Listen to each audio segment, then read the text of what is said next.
So I'm here with Quinn Hughes, author of the We Got It series, and we're here to discuss his second part to the series called The Treachery of Images. And so in your author's note, you describe an intentional choice to depart from a more technical type of analysis. How would you describe the type of analysis that you developed for the second part?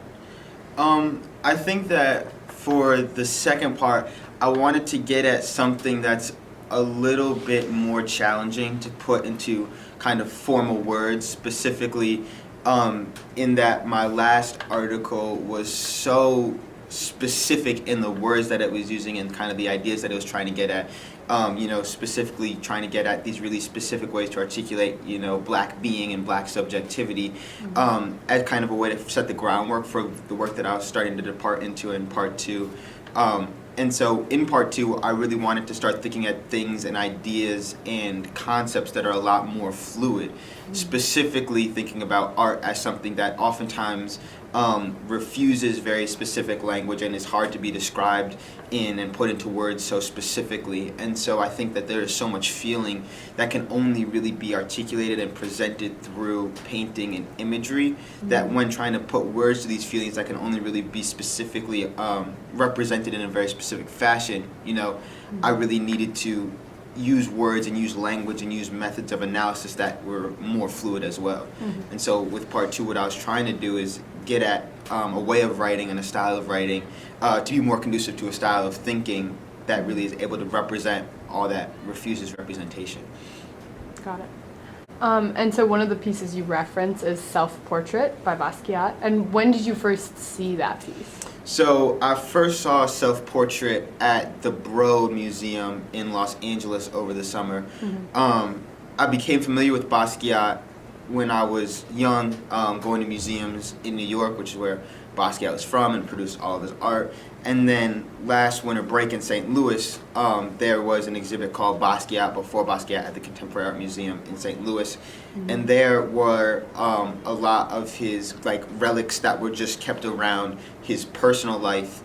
So like shirts that he had painted on, images of walls that he had painted on, his notebooks, all these journals. So that's kind of what got me interested in his work and exploring some of his work, and then being at the Broad where they had a more extensive collection of some of his larger works, which is where I first saw Self-Portrait.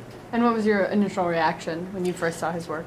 I think something that stood out to me when I saw Self-Portrait for the first time, but also when I just saw all of his work, is the way that he kind of explores space and the way that he explores thought. Going to the exhibit in St. Louis, they showed his notebooks in which he would scrawl these kind of mathematical equations and these kind of depictions of physics and gravity and force and shapes and geometry. And then over that he would do his very abstract paintings. And then they also would have pictures of his walls and his apartments that all had been painted over, and they had the shirts that he'd been painting over. And what stood out to me the most was that so much of his work was not, it was art that was a natural way of interpreting the world. His art is not something that is only confined to a canvas or to a single subject or to a single piece of narration, but everything that he touched immediately became his canvas until there is no separation between, it is impossible to delineate where the canvas begins and the artwork begins and where the world begins. And then with his entire collection and all of his pieces, there is just this very kind of seamless and organic transition between the material world, the chair and the table, and what Basquiat transforms into his artwork. And the reason why I love Self-Portrait and I love all of Basquiat's work is because just as seamless is that transition between the material world and the art is the representation of Basquiat's kind of loose, abstract, psychological interpretations of the world that is just coming from the human process of seeing lines, shapes, diagrams, and interpreting them, and then making them and representing them through formal imagery and artwork. So for example, with some of his paintings, he would do these very extensive writings about himself and his personal life and the people that he was encountering in New York, and then he would do these massive paintings over them with these large strokes, and there is no way to delineate the images that he's interpreting just in a very raw sense, and and his artwork that's being interpreted on top of that. And so those are two things that, how can we explore, the psyche or the mind in such a raw and fluid and dynamic fashion that's so unique with Basquiat. Like there is little that is being withheld from the viewer. Right. And you spoke to this a little bit already, but why did you choose art and art critique as your medium to explore this idea?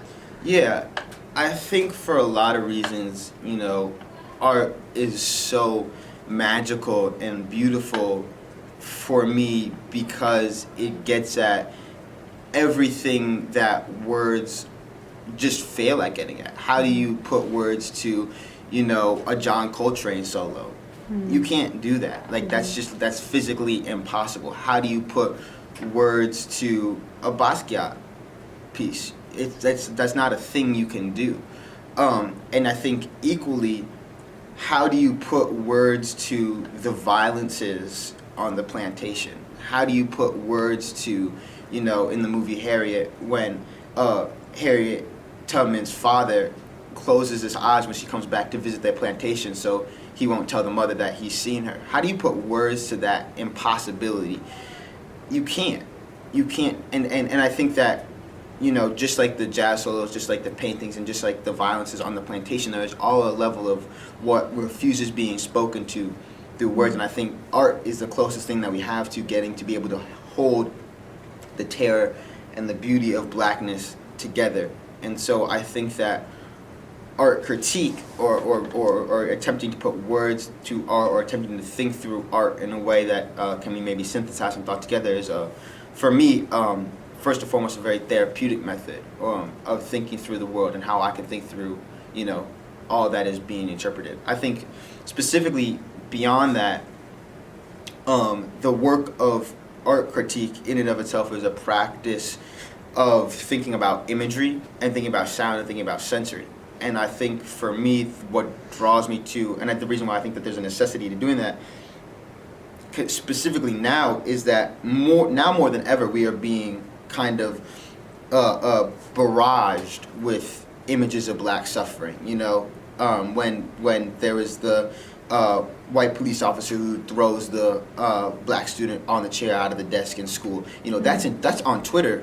5 seconds after it happens, the image of the black police officer throwing the black girl down at the swimming party in Florida. Those videos are on Twitter before anything else. All these videos of black people being killed, they're on cell phone cameras that are now being circulated through the internet. They're now being circulated through the media. They're now being circulated through, in a way that has never really been seen before. If you get the Time magazine image of Emmett Till, you really only have that when you're physically holding it. You might see it on the newsstand, but it can't pop up on you at a moment's notice. Mm-hmm. So now that we've been so barraged and so enveloped in these images of black suffering, we're really demanded with how should we think about all these images that we're now, in a very new way, never have had to encounter before. And I think for me, I've only grown up on the internet. I was born in 2002. I've never known a way to consume media that wasn't through the internet, in which you could scroll past a video of Steph Curry hitting a game-winning three-point shot just after you see the video of Laquan McDonald, and everything has become so seamlessly integrated with Black Death. So for me, I choose art also to think about how do we interpret all these images in a very new fashion. And so I think it's a culmination of all those things that make art immediate. It's what immediately draws to me, and it also feels most natural to me because I think I've been around art my whole entire life. Both my parents are artists. I grew up heavily involved in art communities, and so all those things make art writing just very seamless for me and very natural. And then on the more local level, how can schools like ETHS make space for thinking about the treachery of images? I think art, and I think art presenting art in the classroom, thinking about art in the classroom, is a very subtle, but I think a very extreme and nuanced change, because I think that choosing to kind of depart, like choosing to center, like for example, an Audre Lorde poem over choosing to reread the "I Have a Dream" speech on Martin Luther King Day is a very subtle, but I think very nuanced change. Choosing to put up an image choosing to put up an Alice Walker installation on the board for students to analyze, as opposed to or an excerpt from Alice Walker for students to analyze, as opposed to the traditional kind of like W.E.B. Du Bois, Marcus Garvey text for students to analyze, is very subtle and nuanced change. Having students listen to an excerpt, having students listen to like a Thelonious Monk excerpt or song, as opposed to having students go through the motions of what's been like seen as like traditional knowledge production. I think it does a few things. First, I think it gives us a language to see how everything that we do in school is always, or should be always, already around us. And I think it also starts to break down kind of the knowledge of what knowledge is seen as valuable versus what knowledge is seen as invaluable. And I think it also helps us see that reading is everything that we do all the time. It's interpretation. So I think all those things help us start to get at and understand. And then one more. So what's at stake if we don't think about this treachery of images? I think that that's an important question to ask, but I also think it's an impossible question to answer. What is at stake if the Union troops don't go to the final plantation on Juneteenth, to tell the last slaves that the Union won, the Emancipation Proclamation was signed? What's at stake? I'm not comparing our situation now to them, but what's at stake? You can't articulate what's at stake then. What's at stake if the white women doesn't say that Emmett Till whistled at her? Yeah. What's at stake? I can't tell you what's at stake of these series of things, but I know that it's necessary. But I also think it's important to ask, what is at stake? What does a black world look like? What does a world look like when we have the ability to express and think through the magic of blackness? Yeah. That's what's at stake. Anything you want to add other than that? That's it. Okay. Thanks, Quinn. Yeah, for sure. Thank you.